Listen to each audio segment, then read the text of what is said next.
Florida next here tonight, and the state law that would require start times at schools to change next year. Yeah, many parents here in Tampa Bay have voiced their concerns with this idea.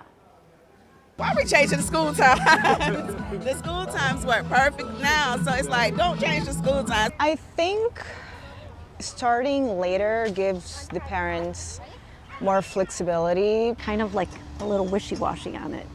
So it's a big decision, you know. I know each family has unique situations.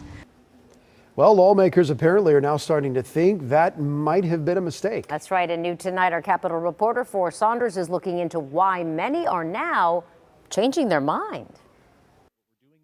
It was back in 2023, lawmakers thought they'd let kids sleep in a bit before heading to school. After all, there was science to back up the idea. More Z's might mean better grades.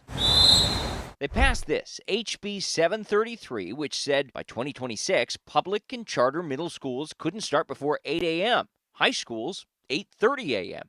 Senator Danny Burgess backing the idea at the time. If we don't put out our command intent and say we're getting a yes and we're doing it by this date, then these things never come to fruition. Well, that fruition now faces likely abolition, as the Senate Thursday fully backed a bill repealing the whole idea and giving the power back to districts. We had a resource issue at the local level. State Senator Jen Bradley leading the charge in the upper chamber to repeal the later start times, offering a long list of reasons why districts and others thought it should go. They would have had to buy a large number of buses, hire hard-to-find bus drivers. It affected daycare schedules, extracurriculars, scholarship opportunities.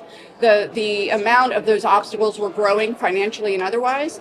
And I think we found a good landing spot. It wasn't hard to get lawmakers to agree to the change. Kids, Uncle Jay thinks that you should be able to start school later, but all these adults are saying no. I just want you to know that Uncle Jay thinks that you should be able to go to school later, but I'll vote for it.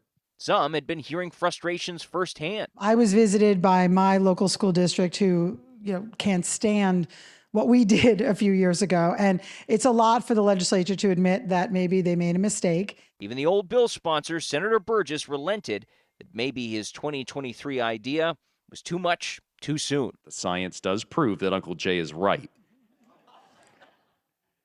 But without more resources, without maybe even more time to figure out how we actually implement this in real time with bus driver shortages and the like, we are possibly walking into a minefield that we shouldn't venture into. So with that, 38 yeas, 0 nays, Mr. President. The bill passes. It seems more and more likely Florida students might want to get their alarms set. School might be starting sooner rather than later. Over in the House, there is a different version of this bill, which has made steady progress as well. It's ready for a floor vote, too, so that means we're basically one step away from getting this legislation to Governor Ron DeSantis. That's the latest out here at the state capitol. I'm Forrest Saunders reporting.